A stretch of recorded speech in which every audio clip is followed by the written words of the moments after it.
दीनी और मिली बहनों, हम लोगों ने हम लोग जो पढ़ रहे थे वो कलमे तैयबा पढ़ रहे थे। क्या पढ़ रहे थे? कलमे तैयबा पढ़ रहे थे, जो मुकालमा की शक्ल में था। उस्ताद और तालिब इल्म के दरमियान समझाने के लिए मुकालमा अव्वल लिया,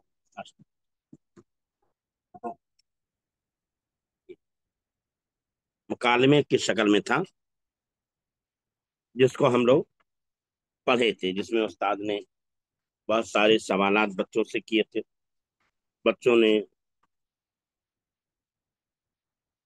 सही सही जवाबात दिए थे, जिस पर उस्ताद ने उनकी हौसला अफजाई की थी, उनकी तशरीह फरमाई थी।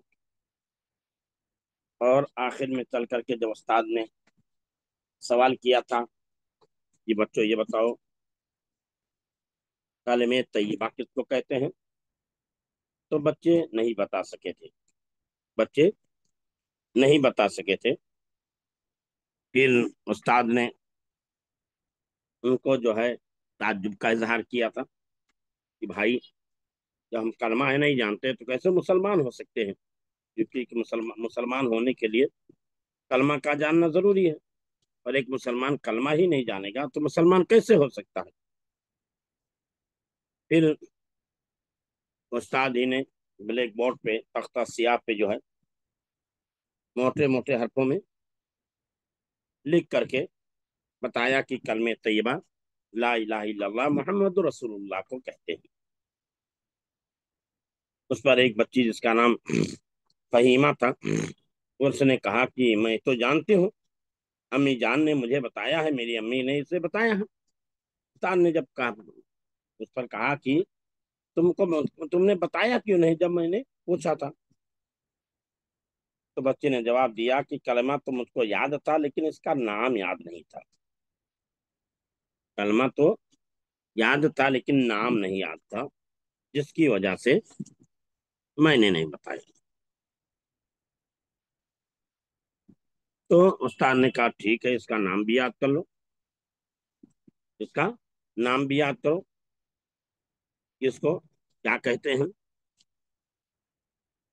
फिर उसी बच्ची ने कहा कि उस्ताद जो है, इस कलमे का माना बता दीजिए, इस कलमे का माना और मतलब बता दीजिए।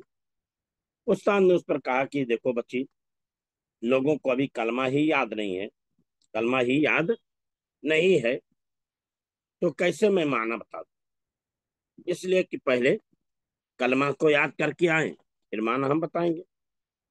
उस्ताद ने बच्ची ने आगे बढ़कर कहा कि उस्ताद याद करा दीजिए, मुझे बता दीजिए, मैं सबको याद करा दूंगी। तो इससे पता ही चलता है कि आपस में पढ़ने वालों का तालमेल होना चाहिए, ताल्लुक होना चाहिए।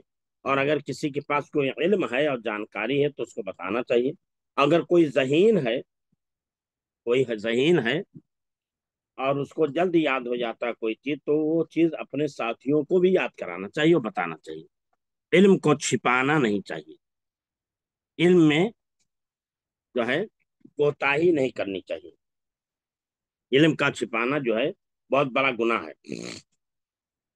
इल्म का छिपाना जो है बहुत बड़ा गुनाह है। इल्म को छिपाना नहीं चाहिए। इसीलिए उस बच्ची ने कहा कि मुझे कलमा तो याद है, आप मुझे माना बता दीजिए, तो कलमा और माना दोनों में सबको याद करा दूंगी। गोया कि बच्ची के अंदर शौक था पढ़ने का और अपने साथियों को पढ़ाने का, अपने साथियों को इल्म देने का, अपने साथ लेकर के चलने का। फिर उस्ताद ने माना बयान किया कि ला इलाहा इल्लल्लाह के माना है कि बंदगी और पूजने के लायक सिर्फ अल्लाह ताला है, उसके सिवा और कोई इस लायक नहीं। और मोहम्मद रसूलुल्लाह के माना है मोहम्मद सल्लल्लाहु अलैहि वसल्लम अल्लाह के सच्चे रसूल हैं। ये बता दिया। उसके बाद एक जायद बात बताई। जायद ये बात बताई कि इस कलमे को अगर कलमे तैयबा कहते हैं तो इस कलमे का नाम कलमे तौहीद भी है। यानी इस कलमे का नाम अगर कलमे तैयबा है تو دوسرا نام اس میں کلمہ توحید ہے، اس لیے کہ اس میں اللہ کی وحدانیت کا اقرار ہے، اللہ کی توحید کا بیان کہ لا الہ الا اللہ، کہ اللہ کے علاوہ کوئی معبود برحق نہیں، یہی تو توحید ہے، یہی توحید ہے کہ اللہ کے علاوہ کوئی معبود برحق نہیں، اس کا کوئی شریک نہیں، لا الہ الا اللہ، اللہ کا کے علاوہ کوئی معبود برحق نہیں۔ دنیا کے اندر جتنے معبود پائے جاتے ہیں، یا دنیا کے اندر جتنی چیزوں کی عبادت کی جاتی ہے اللہ کے سوا، سب باطل ہیں، سب باطل ہیں، وہ عبادت کیے جانے کے لائق نہیں ہیں۔ تو اسی لیے کہا اس کو کلمہ توحید وہ بولتے ہیں، اسی لیے اس کو کہیں گے لا الہ الا اللہ محمد رسول اللہ۔ اسی طرح وہاں کہ اشہد ان لا الہ الا اللہ وحدہ لا شریک لہ واشہد ان محمدا عبدہ ورسولہ، ایک تو یہ ہے، ایک اشہد ان لا الہ الا اللہ واشہد ان محمد رسول اللہ، اشہد ان لا الہ الا اللہ واشہد ان محمد رسول اللہ، کہ میں گواہی دیتا ہوں کہ اللہ کے علاوہ کوئی معبود برحق نہیں، اور میں گواہی دیتا ہوں کہ محمد صلی اللہ علیہ وسلم اللہ کے سچے رسول ہیں، اللہ کے سچے رسول ہیں۔ اب یہاں تھا استاد نے بچوں سے سب سے پہلے کیا سوال کیا، تو ظاہر سی بات یہاں موجود ہے، استاد نے سب سے پہلے بچوں سے سوال کیا کہ بچوں بتاؤ تم کون ہو۔ استاد نے سب سے پہلے بچوں سے یہ سوال کیا کہ بچوں بتاؤ تم کون ہو۔ اس سوال کے جواب میں بچے خاموش رہ گئے، اس سوال کے جواب میں بچے خاموش رہ گئے۔ استاد نے جب پوچھا کہ کلمہ طیبہ کس کو کہتے ہیں، استاد نے جب پوچھا کہ کلمہ طیبہ کس کو کہتے ہیں، تو بچے اس کے جواب میں خاموش رہ گئے۔ استاد نے جب پوچھا، سوال کیا کہ کلمہ طیبہ کس کو کہتے ہیں، تو بچے خاموش رہ گئے۔ کلمہ طیبہ کس کو کہتے ہیں؟ کلمہ طیبہ لا الہ الا اللہ محمد رسول اللہ کو کہتے ہیں۔ کلمہ طیبہ لا الہ الا اللہ محمد رسول اللہ کو کہتے ہیں۔ فہیمہ نے استاد سے کیا پوچھا؟ فہیمہ نے استاد سے کلمہ طیبہ کا معنی پوچھا۔ فہیمہ نے استاد سے کلمہ طیبہ کا معنی پوچھا۔ کلمہ طیبہ کے معنی کیا ہیں؟ کلمہ طیبہ کے معنی ہے کہ بندگی اور پوجنے کے لائق صرف اللہ تعالیٰ ہے، اس کے علاوہ کوئی اس کا اس لائق نہیں، اور محمد صلی اللہ علیہ وسلم کے معنی ہے کہ محمد صلی اللہ علیہ وسلم اللہ کے سچے رسول ہیں۔ تو یہ سوالات اور جوابات ہو گئے کلمہ طیبہ کی۔ کلمہ طیبہ تو میں نے مثال بیان کیا تھا کہ اللہ تعالیٰ نے اس کلمے کی کیا مثال بیان کی، ضرب اللہ مثلا کلمۃ طیبۃ کشجرۃ طیبۃ اصلها ثابت وفرعها فی السماء، کہ بہترین کلمے کی مثال اللہ نے بیان کیا، اور کہا کہ بہترین کلمے کی مثال عمدہ اور بہترین اور پاکیزہ درخت کے مانند ہے، جس کی جڑیں زمین میں پیوست ہوتی ہیں اور جس کی شاخیں آسمانوں تک پھیلی ہوتی ہیں۔ کیا بتایا کہ اللہ تبارک تعالیٰ نے کلمہ طیبہ کی مثال بیان کیا کہ کلمہ طیبہ یہ پاکیزہ اور عمدہ درخت کے مانند ہے، جس کی شاخیں زمین میں پیوست رہتی ہیں، جس کی شاخیں زمین کی تہہ زمین تک جاتی ہیں، اور جس کی جڑیں تہہ زمین تک جاتی ہیں، اور جس کی شاخ آسمانوں تک بلند ہو کے چلی جاتی ہے، اور اس درخت سے مراد کھجور کا درخت ہے۔ اس درخت سے مراد کیا ہے؟ کھجور کا درخت ہے۔ کھجور کا درخت ایک ایسا درخت ہے جس کا ایک حصہ بھی ضائع نہیں جاتا۔ دوسرا، یہ کھجور کا درخت ایسا درخت ہے جو ہمیشہ سدا بہار درخت ہے، ہمیشہ ہرا بھرا رہتا ہے، ہمیشہ ہرا بھرا رہتا ہے۔ اسی لیے مومن کی مثال بھی کھجور درخت سے دی گئی ہے، مومن کی مثال بھی खजूर दरख्त से दी गई कि जिस तरह खजूर का दरख्त का एक रेशा, एक दाना, एक टुकड़ा भी ज़ाय नहीं जाता, ऐसे मोमिन के अमाल जो होते हैं तमाम के तमाम ये अल्लाह के लिए होते हैं। कोई फाजिल, कोई जायद, कोई बेकार अमल मोमिन करता ही नहीं। कोई फाजिल और जायद अमल मोमिन करता ही नहीं। इसीलिए मोमिन की हदीस में मिसाल बयान की, फ़इन्नमल मुमिनु कल जमलिल अनफी हैसुमा क़ीदा इनक़ादा, कि दर हकीकत मोमिन उस ऊंट के मानिंद होता है जिसके नाक में नकेल पड़ी हुई हो। दर हकीकत मोमिन उस ऊंट के मानिंद होता है जिसके नाक में नकेल पड़ी हुई हो। हैसुमा क़ीदा इनक़ाद, जहां कहीं उसको हाँक करके ले जाया जाए वो चले जाता है। जहां कहीं उसको हाँक करके ले जाया जाए, चला के ले जाया जाए, वो चले जाता है। यानी वो नाफरमानी नहीं करता, सरताबी नहीं करता। ऐसे ही मोमिन अल्लाह के जो हकाम हैं, अल्लाह के जो कवानीन हैं, अल्लाह की जो शरीयतें हैं, उसके मुताबिक जिंदगी गुजारता है। अल्लाह के हुक्म की नाफरमानी या हुक्म अदूली नहीं करता। तो ये कलमे तैयबा हमने पढ़ा, कलमे तैयबा हमने पढ़ा। उसके बाद जो है एक नज्म है, उसके बाद जो है एक नज्म है जिसमें अल्लाह की तारीफ बयान की गई है। एक नज्म है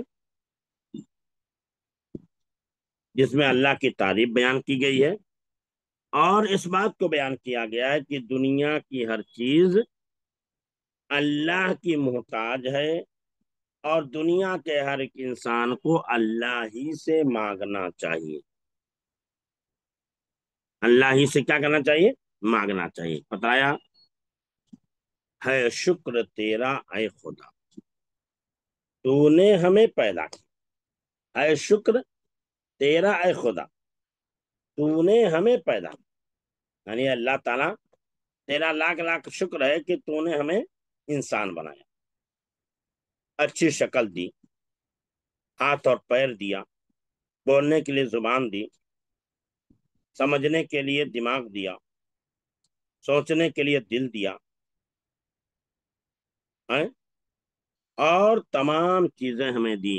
है शुक्र तेरा ऐ खुदा, तूने हमें पैदा किया। अगर इंसान अपने जिस्म के हर हर हिस्से पर गौर कर ले तो ईमान इंसान की शुक्रगुजारी के लिए ही काफी है। इंसान अगर खुदा ना खास्ता अल्लाह ताला हमारा मुंह जो है सामने के बजाय पीछे बना देता, या हमारी आंख जो है आगे के बजाय पीछे कर देता, तो क्या होता? हमारे लिए चलना दुश्वार होता, हमारे लिए खाना और पीना दुश्वार होता, कोई चीज हमारे लिए आसानी नहीं होती, बल्कि परेशानियां ही परेशानी। हम अल्लाह ताला ने हमें हाथ दिया, हाथ से हम किसी चीज को टटोल करके पता लगाते हैं कि नरम है, मुलायम है, कितना नरम है, कितना मुलायम है, कितना कड़क है। हम नाकों से सूख करके पता लगाते हैं कि खुशबूदार चीज है कि बदबूदार चीज है, ये चीज सड़ गई है या सड़ी हुई नहीं है। हम जुबान पर रखकर किसी चीज का जायका पता लगाते हैं कि इसका जायका कैसा ऐसा है, शीरी है, खट्टा है, या किस तरह का इसका जायका है, अच्छा है या खराब है, इस चीज का पता लगाते हैं। हम कान से सुन करके किसी भी चीज को गौर फिक्र करते हैं। हम आंख से देख करके किसी चीज का पर गौर फिक्र करते हैं। तो हमारे जिस्म के आज़ा जितने हैं, अगर हम अपने जिस्मानी आज़ा पर गौर कर लें तो हमारे जिस्मानी आज़ा अल्लाह की शुक्र गुजारी के लिए काफी हैं। दिगर नेमतें जो अल्लाह ने दी हैं उसको छोड़ दीजिए। अल्लाह ने जो हमें जिस्म दिया है, जिस्म के हर हर अज़ पर गौर कर लें। खुदा ना खास्ता हमारे पास एक हाथ ना होता तो, एक आंख नहीं होती तो, कान से सुनाई नहीं देता तो, पैर नहीं होता तो, दिमाग नहीं होता तो बताइए, एक एक अज़ू की कितनी कीमत है, कितनी कीमत है जिसका कोई बदल नहीं। आंख की रोशनी चली जाए, आंख का ऑपरेशन करा लो, लेंस लगा लो, लेंस लगाने से दिखता जरूर है, लेकिन जिस तरह पहले आप दौड़ रहे थे, ऊंच नीच के दरमियान कोई कोई ऊंच नीच के दरमियान कोई तजाद नहीं था, कोई इख्तिलाफ नहीं था। अब जो है आपको चश्मा लगाना है, नीचे से नजदीक को देखना है, ऊपर से दूर को देखना है? नीचे से आप करीब में देखोगे नहीं दिखाई देगा, एक हाथ के फासले से देखना है। और अल्लाह की रोशनी जो है, नजदीक से देखो दूर से देखो चाहे जैसे देखो दिखाई देता है। हम ऑपरेशन करवा लेते हैं, लेंस लगवा लेते हैं आंख में, ठीक है, रोशनी हमें दिखाई देने लगती है, लेकिन क्या होता है,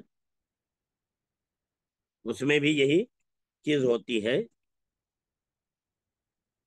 कि अगर आप चश्मा लगा लिए तो पता चला कि ऊंच नीच दिखाई देगा, ऊपर वाले से आपको दूर देखना होगा, नीचे वाले से जो चांद बना होता है नीचे देखना होगा। ऊपर और नीचे से अगर फर्क हो गया तो गड़बड़ हो गया, दिखाई सही से नहीं देगा। चश्मा आपने लगा लिया है, नजदीक का है, आप सर्दे में जाएंगे आपको नजदीक भी नहीं दिखाई देगा, दूर का भी नहीं दिखाई देगा, नजदीक का भी नहीं दिखाई देगा। तो कितनी कीमती है, हम उसका बदल नहीं जान सकते, हम उसको बदल नहीं।